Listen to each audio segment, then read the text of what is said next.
চুঁচুড়ার বিধায়ক অসিত মজুমদার তিনি এই পুরনো দিনের পোস্ট করেছেন এবং তিনি লিখেছেন, পুরনো সেই দিনের কথা ভুলবি কিরে হায়, ও সেই চোখের দেখা প্রাণের কথা সে কি ভোলা যায়। 1996 সালের সেই সংগ্রামের দিনগুলো আজও মনের মণিকোঠায় স্বর্ণাক্ষরে লেখা আছে।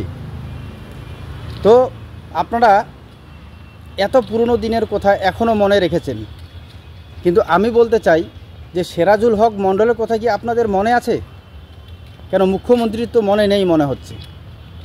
কারণ যেটা দেখলাম যে আজকে যে মুখ্যমন্ত্রী পদে মমতা ব্যানার্জি রয়েছেন, এই সেরাজুল হক মণ্ডল যদি সেই 1993 সালের সেই রাজপথ দখলের আন্দোলন, সেই সময় যদি মুখ্যমন্ত্রীর সামনে ঢাল হয়ে না দাঁড়াতেন এই সেরাজুল হক মণ্ডল, তাহলে হয়তো আজকে এই মুখ্যমন্ত্রী মমতা ব্যানার্জি জীবিতও থাকতেন না।